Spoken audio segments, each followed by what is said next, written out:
Okay, just picking right up from where we were at, we're going to now talk about a special kind of word problem called logistic growth. You might remember this from your pre-calc days. At that time, you were just basically given the formula for logistic growth. You were asked to kind of memorize it, or at least sort of know what some of the variables mean. But basically, logistic growth is a model used to approximate the population of a certain sample of something if there is a limiting factor.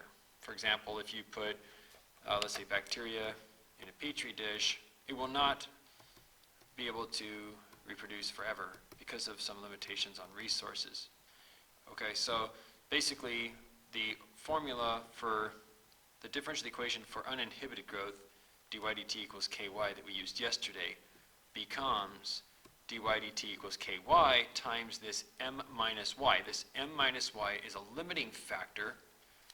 Okay, it's a factor because it's multiplied on.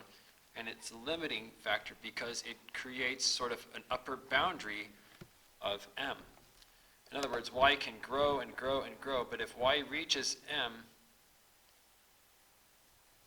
then we're going to have, let me say that again, y cannot actually reach m because then you get dy dt equals 0, see? So the idea is your slope, as you get closer and closer to m, the slope is dropping off. See, this is dy dt, the slope. So the slope is going to 0 as y gets closer to m. Once this reaches m, you'll have a slope of 0, see? Okay, so imagine a model where growth is occurring, but it's flattening itself. The curve is flattening out as you get closer to y equals m. So here's y equals m up here. See, and this thing starts growing, growing, growing, but the slope starts to get closer to 0. So it's starting to flatten. Okay, so this is a logistic growth curve. The equation for it is right here in green. How did I get that equation? That is a long story. Okay? So if you want to see how I got that, then you can actually ask me for the handout, or maybe I'll have a chance to go through it towards the end of this video. But it's quite long. Maybe I'll just talk through it, but I don't have to resolve it. Okay, so let's go ahead and take a look at how we might use this. So first of all, you have to understand what some of these variables mean. Okay? So it turns out that this right here is m. M is the carrying capacity. So m is the carrying capacity. That's the maximum population that the environment will support, according to the model. Okay? Now if you see, let's say in this example, a wild animal preserve problem, it might tell you what the maximum number of wild animals the preserve can support is. So for this example says a certain wild animal preserve can support no more than 250 lowland gorillas. 28 gorillas were known to be in the preserve in 1970. Assume that the rate of growth of the population is. And then they give us this logistic differential equation. How do I know this is logistic? Well, first of all, there's a k right here. That's the point 0004. Then we see the independent variable p show up. Right now, if this were the end of this, and this were done, and there was no 250 minus p, this would be an uninhibited growth. But obviously, you can see that the 250 minus p is here, and since 250 is the maximum number of gorillas that the lowland can support, or that the animal preserve can support, this is your m, see? And then here's your independent variable again, so this matches exactly with this differential equation model up at the top. Okay, so one thing you need to be able to do is to look at a differential equation and say, oh, that's an uninhibited growth, or oh, that's a logistic growth. Okay, so here's your uninhibited growth. We used it for money, and it yielded y equals y naught e to the kt for a general solution, a particular solution, excuse me. And then this new one here, logistic growth. It has a more complicated look. It has basically the only thing that's different is it has this m minus y, look to it. Okay. Other than that, it's just got the ky m minus y, or in this case, kp m minus p. Okay, you should also be able to look at this and identify k, like I did. I saw that it was the 0.0004, and I can identify the m easily enough. It says 250. So Everything's identified. Now, anytime I see this, I'm going to automatically convert it to, ready? P equals M over 1 plus, and then A, and then E to the negative, and I like to think of this as market, MKT, market. We need a way to memorize this. So 250 K T. See, T is supposed to be an independent variable, so I'm just going to leave it as, T. All right, so I need 250 times 0.0004. That's just 0.1. So here's my actual model. P of T is exactly, actually, 250 over 1 plus A to the times E to the negative 0.1 T. Now, you want to know the population of lowland gorillas? How many lowland gorillas are living in the preserve? Just give me a time and I'll tell you. Okay, now there's a given here. It says there were 28 gorillas in 1970, right? 28 gorillas in 1970. Now, we're going to assume that that's times 0 because it's the only time we've been given. And if we answer any questions, it'll probably be related to number of years after 1970. Okay, so I'm going to go ahead and assume that that's times 0. And I'm going to go ahead and put in the number of gorillas by setting this equal, when time is 0, let's put in a 0 for time, right here. When time is 0, we're supposed to have 28 gorillas. Well, anything to the 0 is 1, so this part just vanishes. And we're left with the equation 250 over 1 plus A is 28, which I can just basically trade these around and write this as, A plus 1 equals 250 over 28.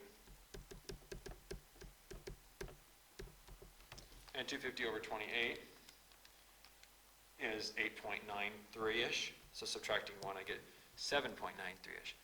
All right, so it's basically A is 7.92857.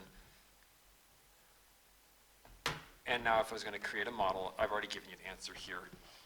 The answer is right here in green. So 250 is the numerator. That's your maximum carrying capacity. 1 plus, and then we just found that A is 7.92857, and then E to the minus 0.1 T. All right, and there's your model. Okay, now let's go ahead and answer another question about this same situation. All right, so moving down to part B, it says, how long will it take for the gorilla population to reach the carrying capacity of the preserve? Well, you've got a model now. So you should just be able to write down 250 equals 250 over 1 plus 7.9285 e to the minus 0.1 t. Now you're going to have a little bit of trouble if you try to solve this, okay? If you actually try to solve this, you'll realize there is no answer. And the reason is, when you switch things around, you're going to get 1 plus 7.9285 e to the minus 0.1 t equals 250 over 250. So I just basically traded these around. See? And then you're going to get 1 on this side from the 250 over 250. But then the 1's going to cancel out, and you're going to end up with some crazy solution where e to the something is 0, and that can't happen. And so what's going on here is that technically, according to the model, the gorilla population will never reach the carrying capacity. In these models, it is theoretically impossible for the 250th gorilla to actually exist in the model. However, in real life, it is very possible that the 250th gorilla will be born, right, obviously. And in fact, if there's a baby booming of gorillas, you could have a lot more than 250 gorillas, but the wildlife won't support them, see? That's all. So someone's going to have to die. It's just not enough resources. Okay, so what we're going to do to get around this weird singularity, or this weird issue, is we're going to go ahead and assume that 249.5 gorillas are born. Okay, so I know that's kind of silly, but we should be able to plug in 249.5. Oops. Let's set this equal to our population growth model. And this will tell us basically how long it takes for the 250th one, roughly, to start being born. You know? Okay, so let's go ahead and do the same thing. This time we use 249.5, which is, rounded to the nearest gorilla would be 250. All right, so let's go ahead and write 1 plus 7.9285 e to the minus 0.1 t is, and it's 250 over 249.5. If you do 250 divided by 249.5, then you subtract 1, then you divide by 7.9285, and then you log ln, actually, both sides, and then divide by negative 0.1. You get 82.8 years. 82.831 years. So in the model, it takes an infinite amount of time for the 250th gorilla to be born. It never happens, according to the model. But in reality, it takes about 83 years, and then that last gorilla will be born, and then that's it. For each gorilla that is born thereafter, the wildlife will support only 250 of those 251 gorillas, and so forth. So, okay, let's clear the ink, and let's see what's next. The derivation for logistic growth. Before I do that, let's actually go back to here real quick. Let's just draw a rough sketch of what's going on, just so you kind of have a graphical interpretation of everything. Okay, so this is time and this is population. Okay, and we said that there were, in 1970, that was kind of be our starting point, and there were 28 gorillas at that time, and then there's this theoretical maximum, y equals 250. This is our carrying capacity. The y-axis being number of gorillas, the x-axis being years. Okay. And if you add 1970 to the 83 years, we're talking about the year 2052. In the year 2052 or 2053, roughly, the gorilla population has roughly reached 250. Okay, so what's happening at first is the gorillas are born and this curve is concave up. Okay? When you reach exactly half the carrying capacity,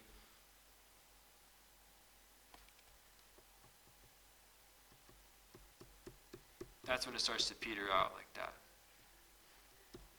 Actually, we're going to find this point right here. Let's find that point. Okay, so how do you find that point? Well, it's actually really, really easy to do because we have the original differential equation.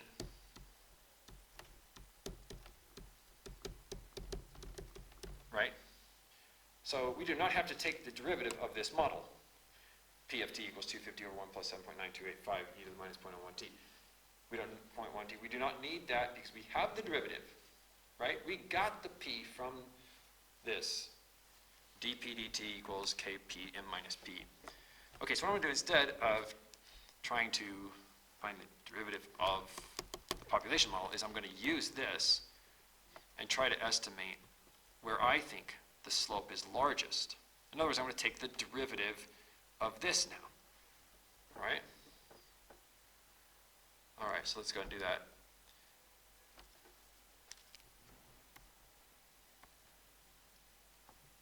Okay, so I would rather not write this in terms of t, this right-hand side. So I'm just going to find the derivative. So I'm going to do this. I'm going to distribute this out. So it's going to be basically 0.0004p times 250p minus 0.0004p times p. In other words, it's 0.1p. I don't need an extra p here. This was just 250. Sorry. It's a 0.1p minus 0.0004p squared, p times p. Okay, in other words, if I take the derivative of this with respect to p, I could find the population size that represents the largest slope, okay? So I'm not going to find the time, I'm going to find the population when the slope is largest. So the derivative of this, if you do dp dt's derivative with respect to p, so this is a p down here, I'll put it in red so you can see it. There you go. This basically just gives you 1 minus 0.008 p. And if you want to optimize, set this equal to 0 and solve. And you'll basically get p equals 125. So what does this mean? This means when population reaches half capacity, the slope is the largest. Now you could go back and find the time for that. What year is that, you know? So you would just take 125 and set it equal to the 250 over whatever, 1 plus blah, blah, blah. So I'll go ahead and do it here. So it's going to be basically 250 over 125. You take away 1, you divide by the 7.9285. Then you would do an ln. You divide by negative 0.1. What year is this? This is at, I got t equals 20.7. So this would be in 1991 or so. 1991. Okay, so a little bit of calculator work there that I didn't show, but you can also just graph this on the screen and see it, and then you could use like your intersection features or your various mad calculator skills to get those points, right? Okay, so we learned a couple things here. Logistic growth starts out as a differential equation and then the general solution. You're welcome to just memorize the model. We actually didn't know this A until we found it using an initial condition. So this number here is kind of like your, I guess you could say like your arbitrary C value in a differential equation. After getting the full model using initial condition, we have that right here. Graphing it, we get this curve. We can say certain things about it, like when you reach half capacity, then you will have the steepest tangent line here. In other words, dp dt is maxed out. Yeah, so those are the things. If you want to study the rates of change of gorillas, use the differential equation. If you want to study the population itself, use the population model. So use both. And I think I'm running out of time here to record, so I'll just say a couple little things about this. You can see that I really just treated this like a separable differential equation, dividing both sides by anything that had y in it, so all of this, basically. And then I ended up integrating both sides like this, and the right side is literally just kt plus c. The left side, however, requires partial fractions. And I used a bit of a shortcut on partial fractions to get my a and my b. So if you want to, you can go through and look and see how I got my a and b, or you can try it yourself by recollapsing these two fractions and setting them equal to what you had originally to solve for a and b. In any case, I got, basically for a, I got 1 over m, and for b, I got 1 over m, which is convenient. So these are both 1 over m. I pulled the 1 over m out of the integral, leaving me with two integrals, 1 over y and 1 over m minus y. The first one just integrates to ln y. I actually moved this m over to the other side, multiplied, you can see it here. And then I integrated this to give me ln y, and this integrates to give me ln of m minus y times negative 1, because there's an extra negative here.